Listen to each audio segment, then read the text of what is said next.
27. Pie, savory kinds, and the original Hot Pockets. Hello, and welcome to the history of American food. This week, I'll be looking at why Hot Pockets are as popular as they are today, how the savory pie got around in America, how colonial pies were different from ye olde English version, and what savory pies we can have now in the 21st century that owe their existence to 18th century pie ideas. So pull up to your place at the table and let's dig in. The first thing you need to know is that when reading up on pies, P-I-E-S and P-Y-E-S, yes, we are still in the multiple spellings age, is I had to sit down and spend some time developing a definition of, or maybe even a philosophy of pie. Just what is and isn't a pie and why or why not? How far does this definition stretch and what are the categories within pie? Fortunately, I stuck firmly to the 18th century pie and the Northern European ones at that. And this gave me the boundaries which allowed me to make sense of the whole thing. What is and isn't a pie, a tart, a torte, a pasty, a pasty, and so on are going to start shifting around in the late 19th century, and by the end of the 20th century, it will be a whole nother pie country. So let's start with the initial question. Why are pies? Back in the pre-modern age, when there was no underwear and everyone who could drank beer for breakfast, dishes and pie pans were expensive to make and often extremely heavy to boot. There was little paper. It was all made from old cloth, and cloth was expensive since it was basically made entirely by hand. There was no cardboard, no wax paper, no foil, and definitely no plastic. How in the world was a person supposed to get a takeaway meal? What did one eat while traveling on the road, or have for dinner if they were out in a field working, or up in a guard tower, or down in a lead mine? What did you wrap your food in so it could hang about in your reticule or pack until it was needed? Well, in other parts of the world, plant matter was popular. Corn husks were wrapped around corn masa or pumpkin pulp or potato tamales containing spices and birds. Banana leaves held sticky rice studded with beans and nuts and meat bits. Palm leaf wrappers went around grain cakes. A botany book's list of large leaf wrappers encased a variety of grain and meat and other fillings, sometimes as neutral wrappers and sometimes as specific flavor enhancers. Leaf-wrapped items were usually boiled or steamed or buried with coals to bake in a moist earthen oven. In other places, water and flour-based wide noodles wrapped up meat and seafood and vegetable fillings. These dumplings would be boiled or steamed or fried. Other parts of the globe made meals portable by placing them inside risen or flat grilled breads of flour and water bread doughs. They encased meat or vegetable or cheese and herb fillings. Sometimes the bread was a soft, edible wrapper, and others were tough, defensive crusts. But in parts of Europe and Central Asia, where there was lots of animal fat in the form of butter or from farmyard pigs, cows, sheep, and duck, along with the flour for daily bread, they would rub solid fat into the flour with water and sometimes eggs and create paste, or as we know it, pastry crust. And that was the food holder of choice. In the 18th century, unless you were making like weird experimental rich people food, this was always baked in the oven, before or after or on a different day from the bread. So the leaf or noodle or bread pastry crust was the pre-industrial takeaway box. That was how the world kept dinner handy when it was time to eat away from the table. And because North American colonial food was primarily English food and nearly all Northern European food, the North American colonies are pie country. The hand pie, what we know is the sausage roll, the empanada, the pasty, the clanger, and in our day, the hot pocket, are all versions of a portable meal in a pastry-based crust.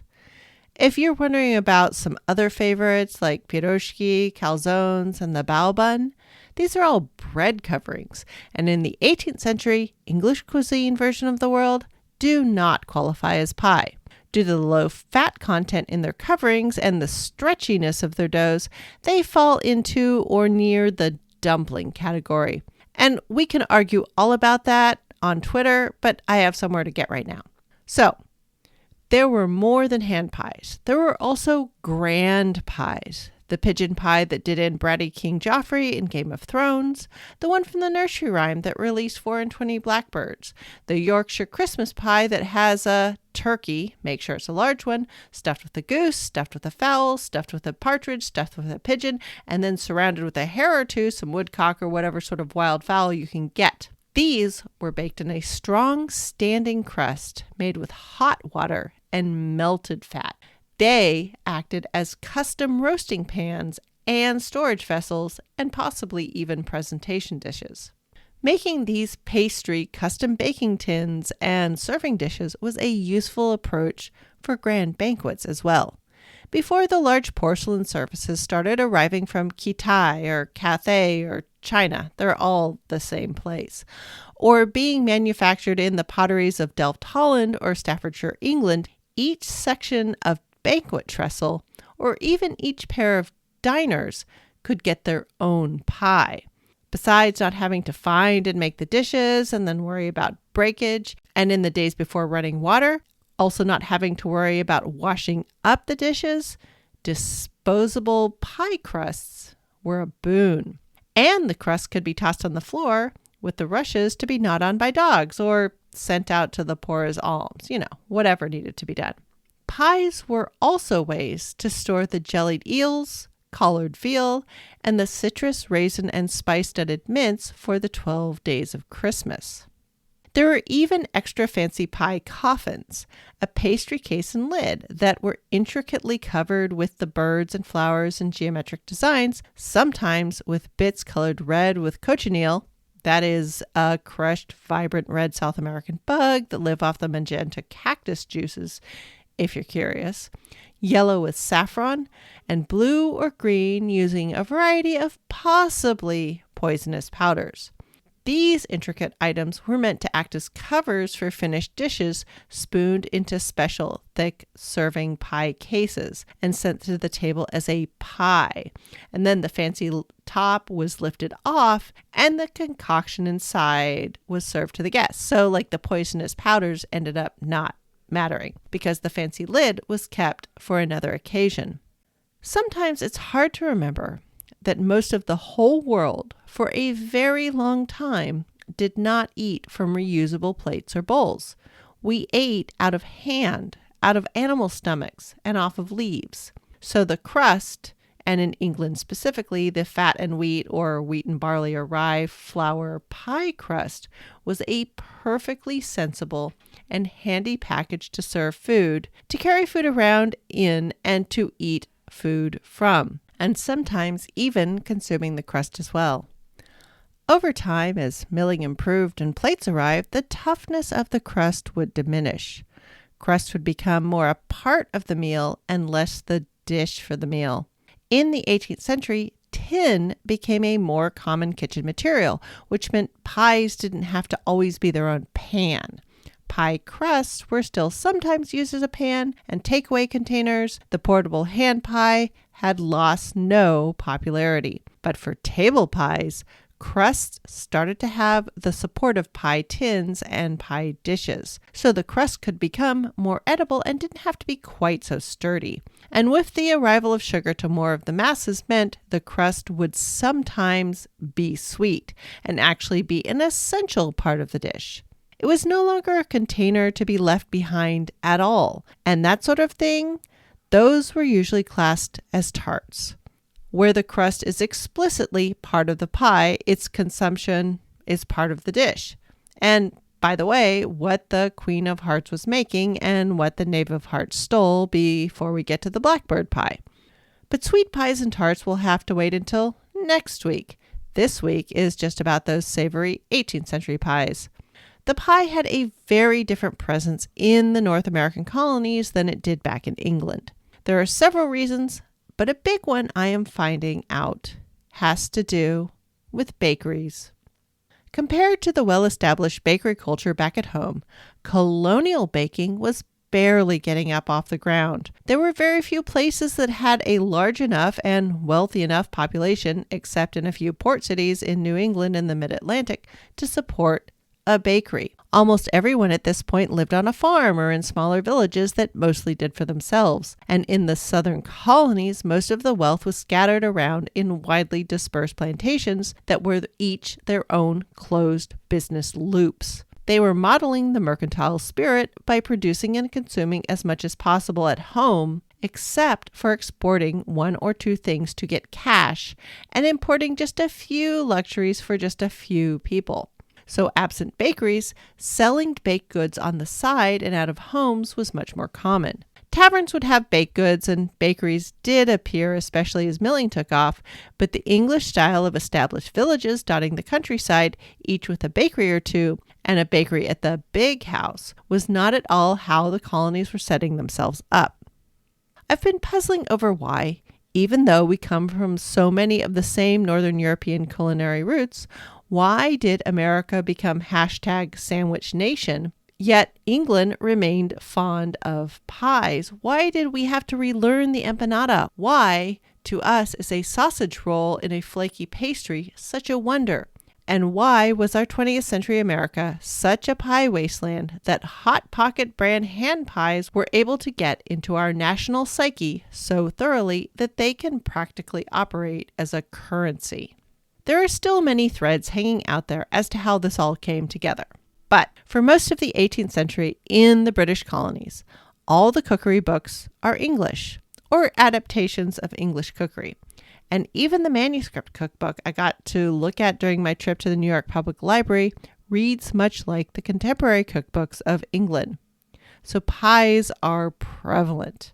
And that Amelia Simmons cookbook, which was published post-Revolutionary War, is a good indicator of what was up in the decades before. And it has 9 different recipes for pie crusts or pastes. Many are puff pastes, which vary from basically what would be like a phyllo type dough layered with butter.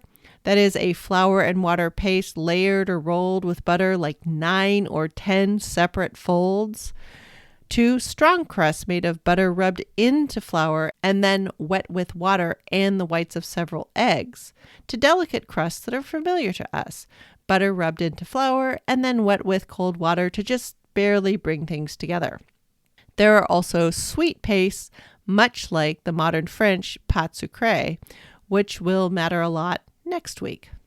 It is important to note, every single recipe in the Amelia Simmons cookbook notes that the pies and puddings and paste are to be placed in tin or earthenware dishes. While I'm certain there is plenty of naked or no dish pie baking, whether crostata style or standing pies or hand pies, the American preference was definitely established as using pie dishes. Why were the 18th century colonies and then early America so into pie dishes? Well, it partly comes back to iron, or at least metal, tin in this case. While England and Europe generally had strong traditions of not cooking puddings and pies in and on metal colonial kitchens because so many of them were new, built in new houses by people who probably had limited time apprenticing in kitchens, keeping to the old ways was less of a desire or even an option. And with the growth of metal industries in the colonies, pie tins and dishes were available in ways they were not in the villages of England or even in the outskirts of London, Liverpool, or Plymouth.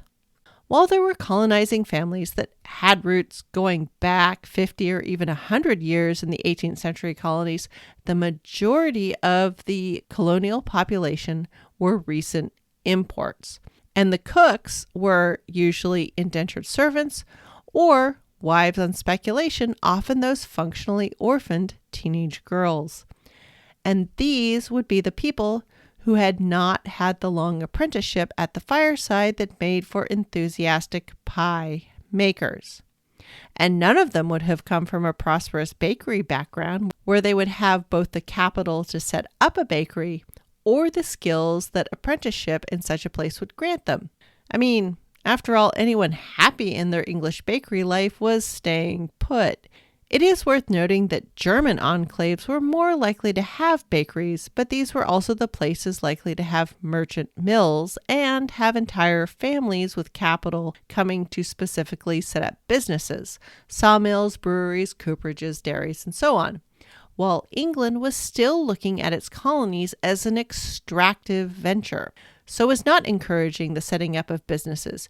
In fact, as I pointed out in Scurvy and a few other places, it discouraged people with industrial plans and adequate capital from moving to the colonies by cutting them off from political influence and power.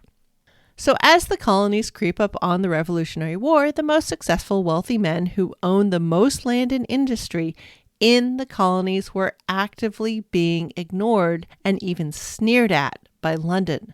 The colonists who came by choice or found their way in the New World began the century thinking of themselves as proud and adventurous Englishmen. But by the middle of the century, they were looked down upon as rough and despicable colonials. London was making it clear that colonial businessman or landowner was an inferior position. These men were cut off from political participation, while they were also being taxed through excise duties and navigation acts. Well, the tech training and know-how for building durable and mechanical things like foundries and mills and ships that clearly made money and fed the extractive mercantile machine of the age, there was not similar investment in the transfer of the support systems that kept the industries at home running. There was no city planning, there was no agricultural advisory board, and things that kept people going like theaters, food shops, breweries, and bakeries were not considered when it came to assembling the starter set for the colonies. You'd think maybe after the disaster of the "Who Needs Farmers" years in the 17th century might have given the planners in London a clue, but it did not. As the Persian and Roman armies of the past knew, and Napoleon's coming soon armies will recognize, food logistics, while they seem invisible and unimportant, are often the win or lose element of a battle. And so, daily baking knowledge was transferred from England in only limited ways. Most women learned how to do basic bread, even corn and rye breads. So baking didn't die out entirely, but it was a pale reflection of many European baking traditions.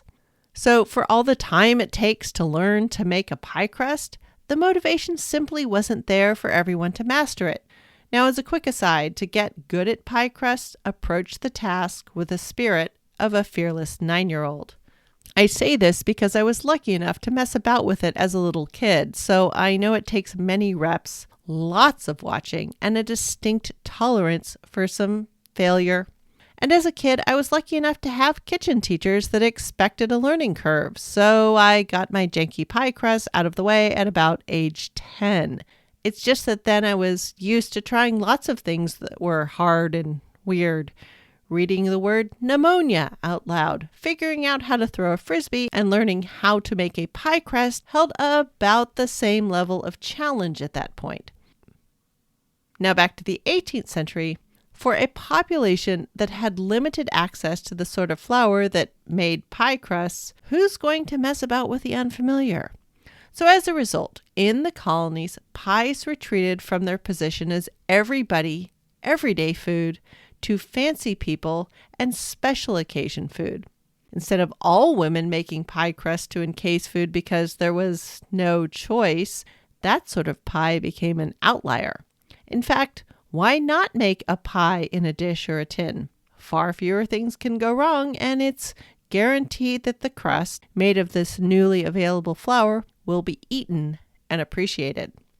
So because of their specialness, pies with a bottom crust in the colonies shifted toward sweet pies.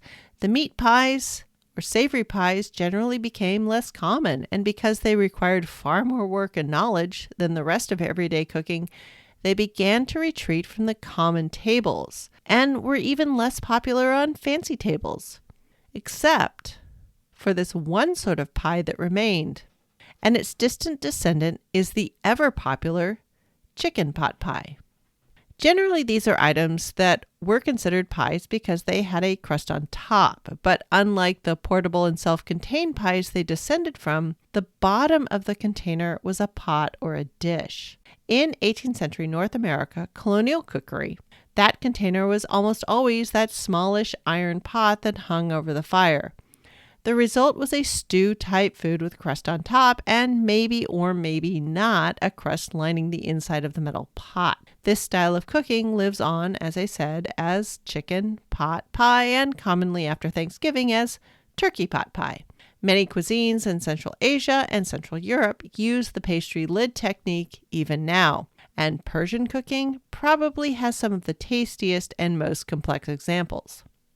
But to embody all of this, we will look at a very popular style of savory pie from the 18th century on both land and sea. And the exemplar of the style with the twistiest history requires us to look at boats. The biggest question, of course, is how does one have a fireplace to cook food on a vessel made of wood? And on warships where people are running around with explodey stuff, this seems even worse. The answer is, of course, on extra thick oak planking, a constructed brick fireplace or almost fire pits in the ship's galley. On passenger and cargo ships, these were more or less permanent fixtures, but on warships, early on especially, they were collapsed or taken apart to ready decks for fighting. And even on larger ships where the galley fireplace wasn't taken down, all embers were tossed overboard in preparation for fighting. If gunpowder for the cannon was about to start moving around the ship, a big hot pit of coals was not a good shipboard companion. So tossing over of the fire was part of the ready for fighting routine, which meant emptying the stew pot. So the tradition of feeding everyone a hot meal in preparation for battle did two things. First, it helped clean out the galley without wasting food, and it recognized that getting hot food back up and running would not come for hours after the rest of the ship had gotten put back together. So get your full belly now. So after boat fireplaces, we finally get to the pie in question, the sea pie. It was one of the fancier hot items to get made while afloat. I know this had to have been a bit of a favorite since it actually made it into multiple later American cookbooks. And judging by 20th century crockpot recipes, versions of it have even survived into modern times. Now, like most modern cooks, I was surprised to learn that sea pie does not contain any fish. Now, most modern explanations of the dish explain the seeming contradiction by pointing out that sea pie contains those sorts of foodstuffs that could easily be found on board ship. And in some recipes, that's true. But it isn't even half the explanation. For as I dug down, there was a divergence of sea pies. There are the ones that have pastry layered into them, a sort of crust-wrapped meat and pastry multi-layer sandwich. They often have multiple types of meat and advise the adding of spices. So by now, we know what that means. These were rich people food, showing off the use of multiple types of meat. Wheat flour, fat, and spices was always a flex at table. There is sometimes confusion when these recipes are interpreted through modern eyes. To us, the use of several meats signals the cleaning out of the fridge or the pantry, but it was almost always nearly the complete opposite. And definitely so for something as time-consuming as a pie. Meat bit stew might be a thing, but never a multi-layer pie. Combining several meats was showing off that you not only had access to several types of meat, but several types of meat at the same time. Along with the meticulous and time-consuming layer pastry versions, there are also sea pie versions that do fulfill the description of suitable shipboard fare. And these contain layers of salt pork, salt beef, or other stewing meat, onions, and hardtack or ship's biscuit as the starch layers and starch toppers. Sounds a bit like early chowders, but without the fish. So why would this be that there was a fancy, sort of for captains only version that bore a resemblance to other fancy savory pies, and then also this boring below decks regular sailor pies? What is going on here? Well, in my early research on this topic, I kept bumping up against French food words, specifically a word spelled Cipaille, which ends up being pronounced as Cipaille. And so with so many other French words like the whole ragu thing that got Englishified, Cipaille became Cipâtes. Okay, fine. So what is Cipaille? Spelled with a C. The answers closest to the surface reside in Quebec. When there is an offshoot of a country like the French colonists who went to Canada, there are often remnants of the culture and the home country that get clung to and eventually detached and then totally remade in the new country. The Huguenots or Huguenots that transformed into the Cajuns with their beignets and gumbo and jambalaya are one example of this. The Quebecois, Cipaille or Cipâtes, is another. So Cipâtes, spelled C-I-P-A with the little hat on it, T-E, is a garbling of the word Cipâtes. In the 18th century, it appears that the final T was swallowed as often as not, causing it to be heard, and then later written as Cipaille and then Cipaille versions. But that original Cipâtes would be translated as six pastes or six crusts in English. This is a pâte de viande or meat pie that has six crust layers. A pie of pageantry that contained six different layers, usually of different meats. So say venison, goose, partridge, pork, pigeon, and hare, rabbit.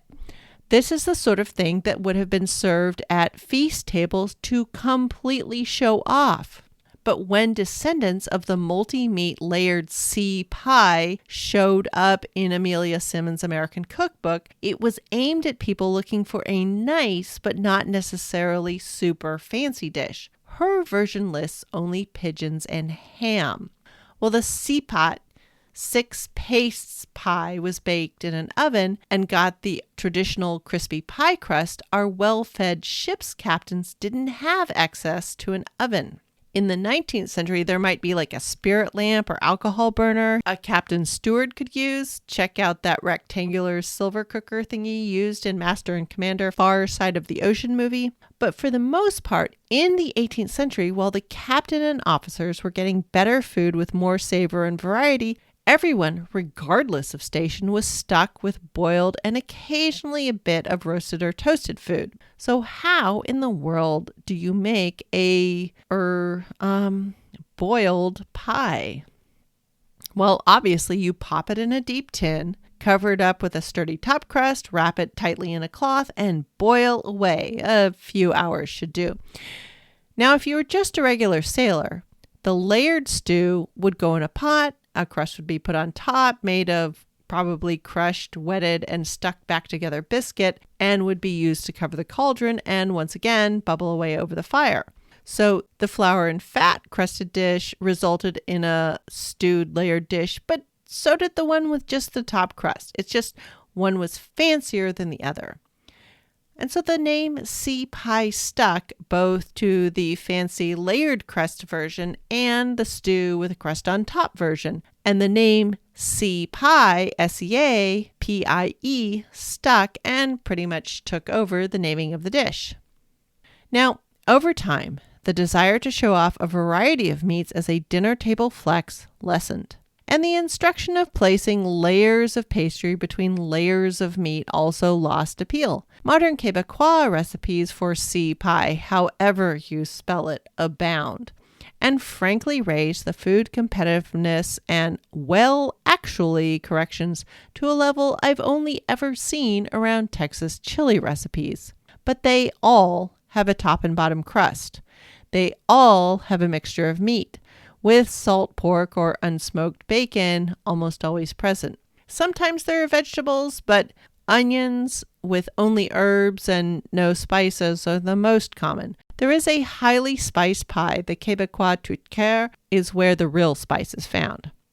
Now, whether there are layers of pastry inside, that seems to depend on whether it is a special occasion pie or a simply family version. But combing through the online fights, recipes, and YouTube videos, it is clear that the Cipaille and the Cipâtes and the Cipaille are all adaptations of the tradition of French super fancy pâte réelle, like Cipâtes, the six-crust pies. While fancy and complex traditional dishes would persist in different European enclaves and in the British colonies, the ex-Britain American tradition would develop the tendency of marking celebrations with big slabs of a single meat. So the many-meat pie, while it would remain in fancy kitchens, became less of a big deal in most places, until the savory show-off multi-meat pie eventually got entirely pushed off the table. And crusts started to go the way of spice. Not having it created a desire to show off not even wanting it. The early years of flour scarcity in the colonies, coupled with fewer cooks having apprenticed in pastry, the layered pie and even the sturdy top and bottom tinless pie faded away. Rather, as nearly everyone had a little cauldron and soon would all have the footed iron pots with lids that we now recognize as Dutch ovens, the pot pie version is what survived. The thick stew element would be consistent, though whether with a crust top or biscuit or dumpling top would come to depend on local variations. And finally, a peek into crock-pot cookery closes the loop. The crock-pot captures much of the long, slow stewing cookery at the back or sides of the hearth that dominated the 18th century. So moist, sturdy foods that benefit from melding flavors do the best there. After all, the crock-pot was originally imagined as a bean cooker. In this context, the common sailor version of cipaille, layers of salt pork, onion, and ship's biscuit, morphed into the ham for salt pork and potatoes for the biscuits. Onions might stay in or depart, and a luxurious element was added, white sauce or cheese or both. And suddenly, a sight familiar to many Americans who ate out of the crock pot or attended potlucks in the last quarter of the 20th century emerges. That stick-to-your-ribs, OG comfort food, ham and potato casserole coalesces from the mists of time. No, I'm not contending that layered American casseroles are pie, but what I am saying is that they owe their creation to the memories of an all but lost American savory pie culture.